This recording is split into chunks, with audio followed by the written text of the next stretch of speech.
உங்க விஜய்க்கு hotel room கூட கிடைக்கலையா? தொண்டர்கள் வீட்டிலேயே தங்கும் தளபதி. ராஜீவ் காந்தி டெக்னிக்கை கையில் எடுக்கும் தாவேக. நடிகரும் தமிழக வெற்றி கழகத்தின் தலைவருமான விஜய் செப்டம்பர் 13ஆம் தேதியே திருச்சியிலிருந்து தேர்தல் பிரச்சாரத்தை துவக்கிருப்பது உறுதியாகியிருக்கிறது. அதே நேரத்தில் பல்வேறு காரணங்கள் காட்டி அவரது பிரச்சாரத்திற்கு காவல்துறை அனுமதி மறுத்த நிலையில் புதிய திட்டம் ஒன்றை விஜய் கையில் எடுத்திருக்கிறார். திருச்சியில் விஜய் தங்குவதற்கு கூட ஹோட்டல் அறைகள் கிடைக்காத நிலையில் முன்னாள் பிரதமர் ராஜீவ்காந்தி போல் அதிரடியாக ஒரு திட்டத்தை செயல்படுத்த இருப்பதாக சொல்கின்றனர் தமிழக வெற்றி கழகத்தினர்.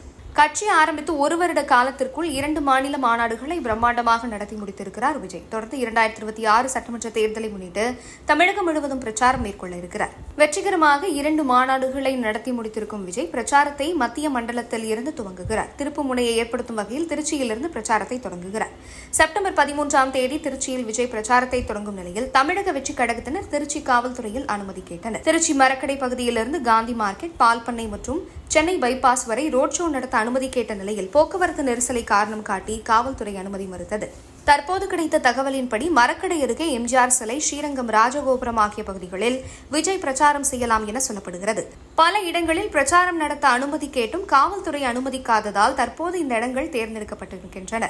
மேலும் தமிழக வெற்றி கழக நிர்வாகிகளுக்கு அதிர்ச்சியை தரும் வகையில் திருச்சியில் உள்ள நட்சத்திர விடுதிகள் விஜய்க்கு அறை கூட ஒதுக்கவில்லை. விஜய் வந்தால் போக்குவரத்து நெரிசல் ஏற்படும் என பல ஹோட்டல்கள் கைவிரித்துவிட்டன. இதற்கு பின்னணியில் அரசியல் நெருக்கடி இருப்பதாகவும் சொல்லப்படுகிறது. இதையடுத்து சென்னையில் இருந்து வரும் விஜய் பிரச்சாரத்தை முடித்துவிட்டு அன்று மீண்டும் சென்னை செல்கிறார். திருச்சியில் பிரச்சாரத்தை முடித்ததும் அரியலூர், பெரம்பலூர் மாவட்டங்களில் விஜய் பிரச்சாரம் செய்வார் என கூறப்படுகிறது. இது ஒருபுறம் இருக்க, பொதுமக்களுடைய செல்வாக்கை அதிகரிக்கும் வகையில் ஆளுங்கட்சிக்கு நெருக்கடி ஏற்படுத்தும் வகையில் புதிய திட்டம் ஒன்றை விஜய் கையில் எடுத்திருக்கிறார்.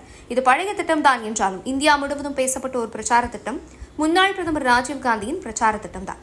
அதாவது தேர்தல் பிரச்சாரத்திற்கு செல்லும் பகுதிகளில் அப்பகுதிகளில் உள்ள தொண்டர்களின் வீடுகளில் தங்க விஜய் திட்டமிட்டிருக்கிறார். பொதுமக்களோடு நேரடியாக கலந்து பேசலாம். கட்சியின் தலைவராக இருந்தாலும் அடிப்படை தொண்டர்களின் வாழ்க்கையை உணர வேண்டும்.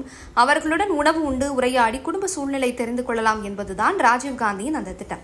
1980 காலகட்டங்களில் குறிப்பாக தென்னிந்தியாவில் தமிழ்நாடு, ஆந்திரா உள்ளிட்ட பல மாநிலங்களில் தொண்டர்களின் வீடுகளுக்கே சென்று அங்கு தங்கிய ராஜீவ்காந்தி அவர்களுடன் உணவருந்தி மகிழ்வார். அடுத்த நாள் இது தேசிய அளவில் செய்தியாகும். மக்களோடு கலக்கும் பிரதமர் என்ற பெயர் அப்போது ராஜீவ்காந்திக்கு கிடைத்தது. இப்போது அந்த நடைமுறைகள் மிகவும் அரிதாகிவிட்டன. பாதுகாப்பு காரணங்கள் உள்ளிட்ட பல காரணங்களால் அரசியல் தலைவர்கள் தொண்டர்களின் வீடுகளில் தங்கும் கலாச்சாரம் குறைந்துவிட்டது. ஆனால் ராஜீவ்காந்தி காலத்தில் இது ஒரு வெற்றிகரமான அரசியல் பாணியாக கருதப்பட்டது. தற்போது அதே பாணியை தான் 2026 தேர்தலை ஒட்டி விஜய் கையில் எடுக்க இருக்கிறார் என்கின்றனர் தமிழக வெற்றி கழகத்தினர்.